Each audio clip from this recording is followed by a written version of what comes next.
Let's talk about renewing your mortgage early and incurring a breakage fee. Okay, here's the scenario.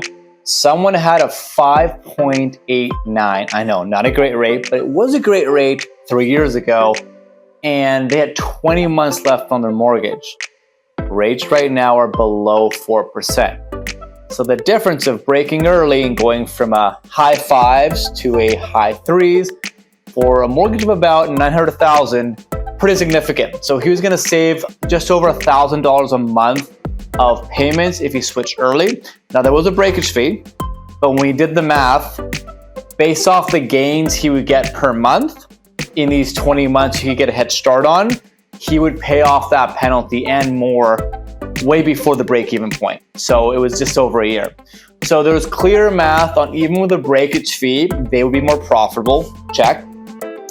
And the thing as well is that when you lower your payments by $1,000, if you're used to paying $1,000 more, what's something that's smart to do? Well, the $1,000-ish that you're now saving, prepay those towards the mortgage principal. So you're still paying around the same as you are right now, but you're just burning down the mortgage that much more.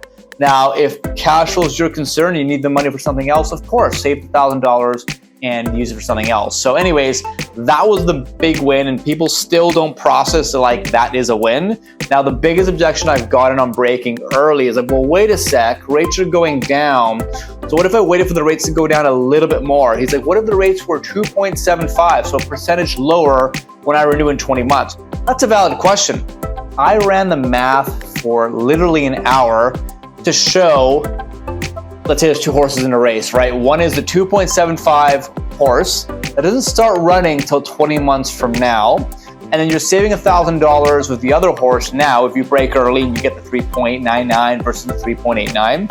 And I just ran the math on a calculator, and the horse that comes at 2.75, if it gets that low, we'll see. It'll never catch the gains you get on the first horse that's at a higher rate than 2.75. The 20 months of like actually saving one and potentially even reinvesting that into the principal of your mortgage is like thousands of dollars better than waiting 20 months, having a lower rate, and then seeing what happens in 5 years. Trust me on the math. I can send you the video if you want. But the point here is, if you want to wait to break your mortgage or not break your mortgage for a lower rate later, the gains you get now are exponential. And I can show you that mathematically.